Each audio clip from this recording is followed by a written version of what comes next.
Bismillahirrahmanirrahim. Assalamualaikum warahmatullahi wabarakatuh. Alhamdulillahilladzi ahyana ba'dama amatana wa ilaihin nusyur. Asyhadu an la ilaha illallah wahdahu la syarika lah wa asyhadu anna sayyidana wa nabiyyana Muhammad sallallahu alaihi wasallam. Allahumma la ilma lana illa ma 'allamtana innaka antal alimul hakim wa tub 'alaina innaka antat tawwabur rahim. وقال الله تعالى في القرآن الكريم أعوذ بالله من الشيطان الرجيم بسم الله الرحمن الرحيم فإذا قضيتم مناسككم فاذكروا الله كذكركم آباءكم أو أشد ذكرا فمن الناس من يقول ربنا آتنا في الدنيا وما له في الآخرة من خلاق ومنهم من يقول ربنا آتنا في الدنيا حسنة وفي الآخرة حسنة وقنا عذاب النار. Alhamdulillah, segala puji bagi Allah Subhanahu wa taala. Subuh yang mulia ini Allah Subhanahu wa taala masih memberikan berbagai kenikmatan kepada kita semua. Mudah-mudahan kenikmatan iman dan kenikmatan kesehatan yang Allah titipkan kepada kita hari ini di tahun yang baru, di tahun 2021, menambahkan keimanan kita, kesalehan kita, dan mudah-mudahan dalam hidup dan kehidupan ini kita semakin bisa menekan, menjauhi semua yang dilarang oleh Allah Subhanahu wa taala seiring dengan umur kita yang semakin tua, dan mudah-mudahan ketika Allah Subhanahu wa taala mengambil nyawa kita, semua kita meninggal dalam husnul khatimah. Amin ya rabbal alamin. Salawat dan salam kita sanjung sajikan ke pangkuan junjungan kita baginda Nabi besar Muhammad sallallahu alaihi wasallam. Kaum muslimin sidang jamaah salat subuh yang dimuliakan oleh Allah, para pendengar Radio Baitur Rahman, Radio RRI yang dimuliakan oleh Allah Subhanahu wa taala. Kita akan lanjutkan pembahasan dari filsafat ataupun falsafah dari kegiatan ekonomi yang kita lakukan. Jamaah yang dimuliakan oleh Allah, kita akan lanjutkan beberapa prinsipnya pada hari yang mulia ini. Setelah minggu yang lalu sudah kita bahas, tapi saya ingin memulai dengan firman Allah Subhanahu wa taala di dalam surah Al-Baqarah ayat 200 sampai 201. Di ayat ini jamaah yang dimuliakan oleh Allah Subhanahu wa taala, Allah menggambarkan ada dua sisi manusia itu, ada dua model. Ada di antara manusia faminan nas, di antara manusia may yaqulu rabbana atina fid dunya wa ma lahu fil akhirati min khalaq. Ada di antara manusia jamaah yang dimuliakan oleh Allah, mereka hanya minta sama Allah supaya mereka mendapatkan kebahagiaan di dunia saja, dan mereka tidak mendapatkan apapun nantinya di yaumil qiyamah. Dan di antara manusia pada ayat ini kemudian Allah Subhanahu wa taala sampaikan, wa minhum may yaqulu rabbana atina fid dunya hasanah wa fil akhirati hasanah wa qina adzabannar. Ada di antara manusia yang kemudian berdoa kepada Allah, rabbana atina fid dunya hasanah.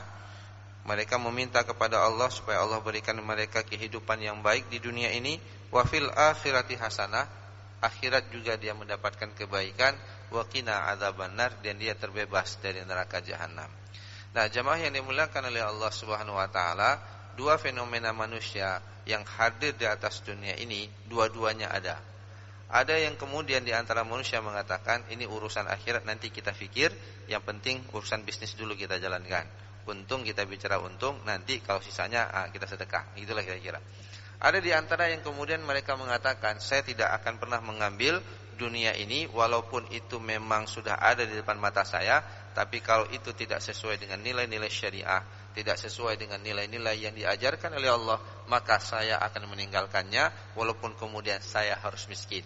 Kenapa? Bagi saya kehidupan akhirat itu adalah lebih utama, lebih mulia, dan lebih saya prioritaskan. Nah, jamaah yang dimuliakan oleh Allah, dalam hadis Rasulullah SAW menjelaskan kepada kita ada 4 ciri orang yang bahagia di dunia, alamatus sa'adah. Ini dulu pernah kita bahas di sini. Mas saya ulang sedikit untuk mengkaitkan kemudian dengan pembahasan kita. Alamatus sa'adah yang diriwayatkan oleh Baihaqi dalam hadisnya, Rasulullah mengatakan ciri bahagia di dunia itu ada 4. Yang pertama, jamaah yang dimuliakan oleh Allah, dia mempunyai zaujatun salihah. Saya tidak menerjemahkan istri yang solehah, tapi saya menerjemahkan pasangan yang baik, pasangan yang soleh. Artinya jamaah yang dimuliakan oleh Allah, bagaimana kemudian ketika kita menikah, kita membangun rumah tangga, maka rumah tangga kita, pasangan kita bisa membawa kita, jamaah yang dimuliakan oleh Allah Subhanahu wa taala, menuju surga Allah Subhanahu wa taala. Maka pernikahan di dalam Islam bukan hanya untuk mendapatkan ketenangan sakinah fid dunya, tapi juga kemudian bisa menghantarkan kita untuk bersama-sama kita, bersama istri, bersama anak-anak, bertemu dengan Allah Subhanahu wa taala di dalam surga.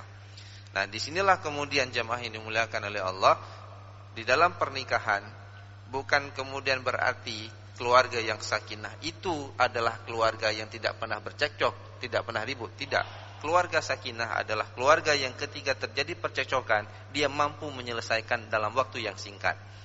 Ada ulama mengatakan, dalam rumah tangga, apabila terjadi percekcokan, jamaah yang dimuliakan oleh Allah Subhanahu wa taala, kalau dia terjadi di waktu maghrib, maka sebelum sholat isya, maka masalah itu sudah selesai. Kita sebagai seorang muslim harus malu bertemu dengan Allah dengan masalah yang sedang kita buat. Maka apabila kita ketemu dengan Allah, maka perkara itu harus sudah kita selesaikan. Kalau kita sudah sholat, ternyata perkara rumah tangga kita belum selesai, ini ada masalah dengan sholat kita. Bahwa kita berumah tangga bukan karena Allah Subhanahu wa taala. Jadi kalau dia terjadi maghrib, sebelum isya sudah selesai. Kalau sudah terjadi setelah isya, maka sebelum subuh perkara rumah tangga sudah selesai. Inilah ciri keluarga yang sakinah, mampu menyelesaikan masalah dalam waktu yang singkat. Nah, jemaah yang dimuliakan oleh Allah, ciri yang kedua kata Rasulullah SAW, dia mempunyai baitun wasi'un, rumah yang luas. Yang ketiga, markabul hani, kendaraan yang tidak menyusahkan. Ketika Rasulullah menjelaskan dua hal ini bicara tentang materi. Jadi bicara rumah, bicara kendaraan, maskan. Nah, akan tetapi ketika Rasulullah mengatakan zaujatun sholihah, nanti yang keempatnya itu adalah tetangga yang soleh. Ini bicara tentang nilai, tentang moral. Kita punya rumah yang mewah, kita punya rumah yang mewah, kita punya mobil yang mantap, tapi kemudian rumah tangga kita keropos, nggak ada ketenangan di dalam rumah tangga. Rumah yang sudah kita bangun dengan begitu luas tidak membuat kita tenang beribadah di dalam rumah tersebut. Pertanyaannya, untuk apa itu semua? Ada kendaraan bukan membuat kita bahagia, malah kendaraan itu membuat kita susah. Nah, jamaah yang dimuliakan oleh Allah, begitu juga dengan tetangga. Kenapa tetangga itu menjadi penting? Jamaah yang dimuliakan oleh Allah Subhanahu wa taala, karena semua kebaikan tetangga akan masuk ke dalam rumah kita, semua keburukan tetangga juga akan masuk ke dalam rumah kita. Maka para ulama kemudian menyusun satu kaidah, ya, daruka qabla jaruka qabla daruka. Kalau kita ingin bangun rumah, bukan lihat dulu tanahnya mana yang murah, bukan lihat dulu rumahnya murah ataupun tidak, strategis ataupun tidak, tapi lihat dulu siapa tetangga kamu. Kalau tetangganya orang soleh, walaupun tanahnya mahal, silakan dibeli. Kenapa? Karena kebaikan daripada tetangga akan masuk ke dalam rumah tangga kita. Kenapa? Karena anak kita akan bermain dengan dirinya, dengan anaknya. Maka semua kebaikan tetangga akan kita nikmati. Begitu juga kemudian jamaah yang dimuliakan oleh Allah, ketika kita bicara tentang tetangga yang baik, tetangga yang soleh, maka kita lihat diri kita, apakah kemudian kita sudah menjadi tetangga yang baik untuk tetangga kita di sekitar rumah kita. Nah, jamaah yang dimuliakan oleh Allah, ini ciri yang kemudian Rasulullah katakan alamatus sa'adah, alamatul hasanah fid dunya. Nah, bagaimana kemudian kita kaitkan bahwa kita menjadi orang yang kemudian ketika berdoa masuk dalam kategori yang kedua, yaitu yang kita kemudian meminta supaya kehidupan kita di dunia hasanah dan juga kemudian di akhirat kita hasanah. Maka jamaah yang dimuliakan oleh Allah, dalam makna pemahaman ini kita harus memahami bahwa dalam kehidupan kita di atas dunia, apapun yang kita lakukan, apalagi dalam masalah investasi, masalah harta, maka jamaah yang dimuliakan oleh Allah, kita mempunyai 3 hubungan sekaligus. Yang pertama, kita sebagai seorang muslim punya hubungan dengan Allah, karena Allah Subhanahu wa taala yang menciptakan kita, lalu Allah lah yang kemudian menurunkan guidance Al-Qur'an kepada kita. Maka seseorang yang beriman kepada Allah Subhanahu wa taala, dia melakukan salat. Maka seseorang yang juga beriman kepada Allah Subhanahu wa taala, dia meninggalkan riba. Kenapa? Karena ayat salat dengan ayat riba sama kedudukannya. Kewajibannya sama-sama. Kalau salat itu wajib dilakukan, maka riba haram untuk dilakukan. Kalau kemudian dalam kehidupan ini jamaah yang dimuliakan Allah, kita masih split, kita beda-bedain ibadah-ibadah, ekonomi, bisnis, tidak ada hubungan, maka kita masuk dalam kategori yang pertama tadi. Kita hanya ingin mendapatkan dunia, kita tidak ingin mendapatkan akhirat. Nah, jemaah yang dimuliakan oleh Allah Subhanahu wa taala, karena ayat-ayat yang ada di dalam Al-Qur'an itu adalah sesuatu yang harus kita yakini dan harus kita lakukan dalam berbagai sisi kehidupan kita. Ada hubungan kita dengan Allah Subhanahu wa taala. Yang kedua itu hablum minallah. Yang kedua hablum minan nas. Nah, jemaah yang dimuliakan oleh Allah, ternyata ayat-ayat Al-Qur'an dan hadis yang kemudian menjadi pedoman hidup bagi kita itu juga mengatur untuk menciptakan kedamaian, ketenangan dalam kehidupan dunia. Sebagai contoh, saya hanya bawa dalam bisnis. Kenapa kemudian kita tidak boleh menipu? Karena menipu itu akan menimbulkan permusuhan. Kenapa kemudian kita tidak boleh curang dalam takaran dan timbangan? Karena itu akan membuat ada kerugian orang lain. Ketika orang itu rugi, satu hari nanti kemudian itu akan membuat kita yang berdagang, kemudian yang melakukan usaha, akan juga dirugikan oleh orang lain. Kenapa? Karena dia pernah menipu saya juga akan menipu dia. Dan menariknya ketika membahas tentang ayat Al-Quran yang menjelaskan tentang curang dalam takaran dan timbangan ataupun curang dalam kegiatan usaha ekonomi, Allah Subhanahu wa taala tidak menghukum mereka dengan hukum potong tangan. Beda dengan mencuri dipotong tangan. Kalau curang dalam takaran dan timbangan, Allah kaitkan dia dengan wailul lil mutaffifin. Celaka. Kecelakaan di sini ada kaitannya dengan keimanan kepada Allah Subhanahu wa taala. Celakalah mereka yang curang dalam takaran dan timbangan. Allah menggunakan kata wail juga bermakna neraka bagi mereka yang melakukan curang dalam takaran dan timbangan. Kenapa mereka curang? Karena orang yang dicurangi tidak tahu bahwa mereka sedang dicurangi. Tapi pertanyaannya, apakah Allah Subhanahu wa taala mengetahui ataupun tidak? Ini masalah akidah. Jadi mereka yang melakukan praktek curang dalam bisnis adalah mereka yang tidak menghadirkan keyakinan Allah dalam kehidupan keseharian mereka. Maka kemudian Allah janjikan mereka dengan neraka wail. Nah, jemaah yang dimuliakan oleh Allah Subhanahu wa taala, jadi ketika kita menghambakan diri kepada Allah, maka kita mempraktekkan juga nilai-nilai penghambaan kita kepada Allah kepada kehidupan manusia. Ada hubungan yang namanya hablum minan nas. Maka jemaah yang dimuliakan oleh Allah Subhanahu wa taala, semua kebaikan yang Allah suruh untuk kita lakukan, itu ada kebaikan yang akan kita dapatkan di atas dunia ini, yang kemudian tidak akan merugikan kita di yaumil qiyamah nantinya. Maka jemaah yang dimuliakan oleh Allah Subhanahu wa taala, kita kembali kepada prinsip yang kemarin, bahwa ketika kita berusaha, yang kita cari itu barokah, bukan banyak. Saya kasih contoh sederhana, kalau anak kita menikah atau kita hadir dalam pernikahan, jemaah yang dimuliakan oleh Allah, apa yang kita ucapkan kepada pasangan pernikahan yang baru saja menikah? Pasti kita katakan barakallahu lakuma wa baraka alaikuma wa jama'a bainakuma fil khair. Barakallah kan? Kenapa barakah? Kenapa kita tidak mengatakan semoga kamu kaya, semoga kamu punya anak yang banyak, semoga seterusnya? Karena makna barakah, jemaah yang dimuliakan oleh Allah, ziyadatul khair. Apa itu ziyadatul khair? Bertambahnya kebaikan. Ketika saya menikah, kebaikan saya bertambah. Sebelumnya nisfuddin, masuk kemudian menjadi sempurna agama saya. Dulunya saya tidak mempunyai pasangan, saya punya pasangan. Sekarang saya punya pasangan, saya bisa melahirkan keturunan-keturunan. Semakin banyak kebaikan yang saya lakukan dibandingkan saya ketika saya bujang. Nah, jemaah yang dimuliakan oleh Allah, jadi barokah itu tidak diukur dari sisi nilai, tapi sejauh mana harta yang dititipkan oleh Allah, umur yang diberikan oleh Allah, bisnis yang kita jalankan semakin membuat kita dekat dengan Allah. Inilah yang kemudian menurunkan makna kenapa kita sekarang harus patuh secara syariah dalam berusaha. Karena kita menginginkan ada keberkahan dalam usaha kita, dan makna barokah di sini bukan hanya fid dunya, tapi juga kemudian menghadirkan kebaikan nantinya di yaumil qiyamah.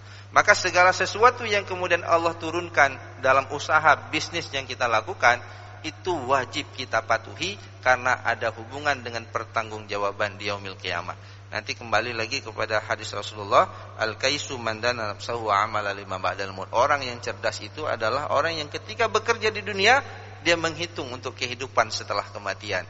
Kira-kira kalau saya ambil harta ini, kalau saya jalankan bisnis ini, kira-kira nanti kalau ditanya sama Allah saya jawabnya bagaimana? Dia akan menghitung itu semua.